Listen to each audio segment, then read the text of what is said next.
हरिर्नाम हरिर्नामैव केवलम कलौ नस्तेव गतिरन्यथा। श्री श्री गुरवे नमः। प्रेम भक्ति प्रदातारं आनंदानंदवर्धनम शरणमयि सुतं वंदे जोगमाया मनोहरम। विजयवल्लभां देवीं विजयानंदवर्धिनीं सदानंदमयीं सद्धिं जोगमायां नमाम्यहम्।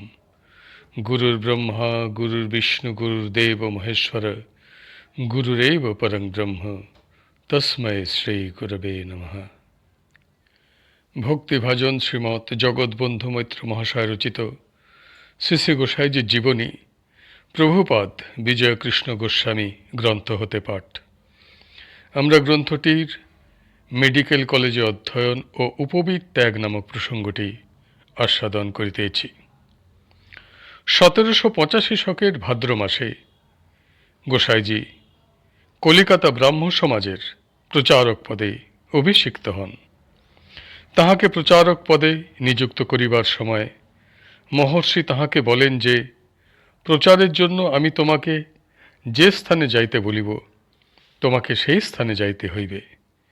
গোস্বামী মহাশয় মহর্ষির এই কথা শুনিয়া বলিলেন, আমি ভগবানের আদেশ ও ধর্মবুদ্ধি অনুসারে কার্য করিব, মনুষ্যের আদেশ প্রতিপালন করিতে পারিব না।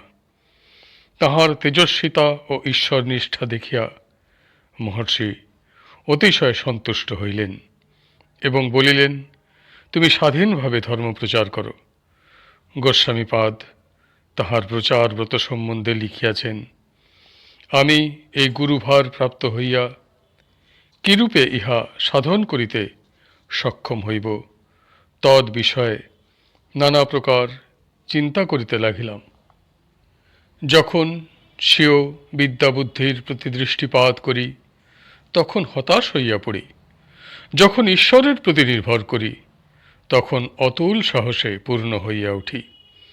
আমি এই সকল বিষয়ে আলোচনা করিয়া স্থির নিশ্চয় করিলাম যে ঈশ্বরের প্রতি নির্ভর করাই ব্রাহ্মধর্ম প্রচারের একমাত্র উপায়। আমি প্রকৃত উপায়টি অবলম্বন করিয়া উক্ত মহৎ কার্যে প্রবৃত্ত হওয়াত প্রথম কলিকাতার নিকটবর্তী ব্রাহ্ম সমাজগুলিতে গমনাগমন করিতে লাগিলাম। কলেজ ত্যাগ করিয়া প্রচারক হইবার পর একদিন রাস্তায় তাহাদিগের কলেজের অন্যতম শিক্ষক স্বর্গীয় তামেজ খাঁর সহিত তাহার সাক্ষাৎ হয়। খাঁ সাহেব তাহাকে দেখিয়া বলিলেন, গোসাই, তুমি কলেজ পরিত্যাগ করিয়া বড় ভালো করিয়াছ। কলেজের অধ্যক্ষ চিবার্স সাহেব কলেজের অধ্যাপক ও শিক্ষক দিগের সহিত পরামর্শ করিয়া স্থির করিয়াছিলেন যে তিনি তোমাকে কোনো সূত্রে ফৌজদারিতে সোপর্দ করিবেন।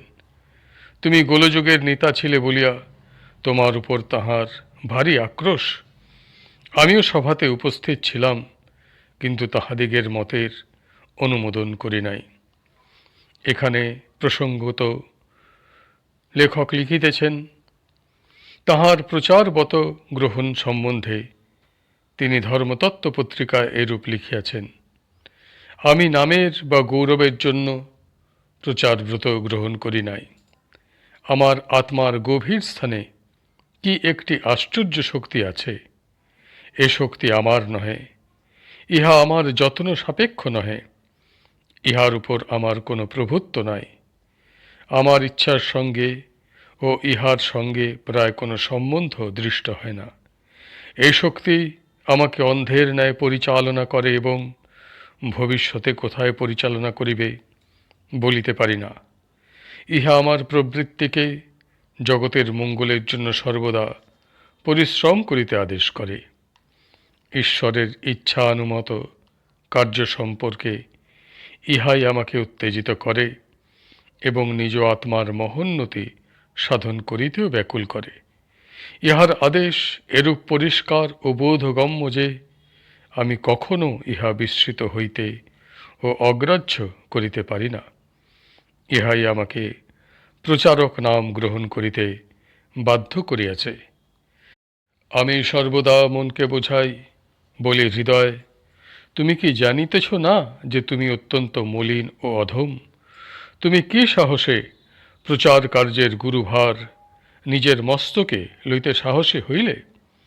কিন্তু পরক্ষণেই উপরিলিখিত শক্তি আমার অন্তরে উদ্বেলিত হইয়া ওঠে এবং বলে, তুমি অগ্রসর হও।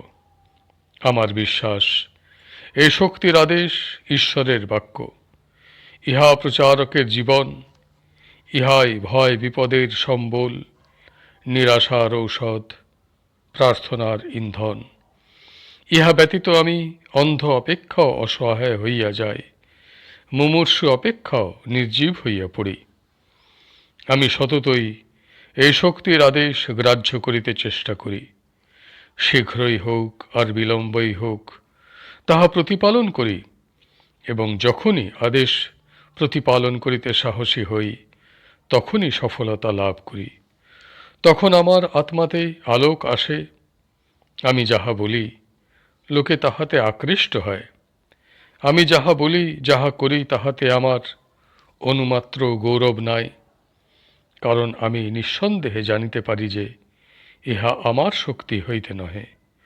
যদি আমার শক্তি ও ক্ষমতার উপর নির্ভর করিতে হয়, তাহা হইলে লোকের নিকট এরূপ হাস্যাস্পদ ও বিফল হই যে তাহা আমি ব্যক্ত করিতে অক্ষম।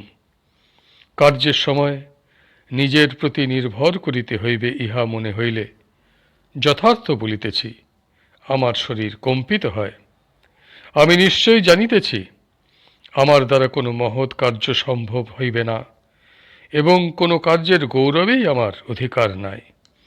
পাপে পুণ্যে, সুখে অসুখে, সম্পদে দারিদ্র্যে আমি এই অদ্ভুত শক্তির আদেশ শুনিতে পাই। নিষ্কলঙ্ক নীল আকাশ দেখিয়া হৃদয় যখন উচ্চ প্রশস্ত হয়, তখন ইহা আমাকে বলে, তুমি এ মতো সুন্দর জগতের এক স্থানে বসিয়া কি করিবে? যখন সুনন্দ সুমিষ্ট মরুত আমার তাবৎ শরীরকে সুখী করে, তখন ইহা বলে, তুমি কি সুখে গৃহে বসিয়া আছো? এই অনিল হিল্লোল কোথা হইতে আসিতেছে, কোথায় যাইতেছে, বিবেচনা করো, এবং তুমিও সেইরূপ সর্বস্থানে ভ্রমণ করো। অমনি আমার মন ব্যাকুল হইয়া ওঠে, এবং যেখানে তাহার কার্য, সেইখানেই যাইতে ব্যস্ত হয়। অগ্রসর হও, এই প্রকার উক্তির আদেশ শুনিলে আমার হৃৎকম্প হয়।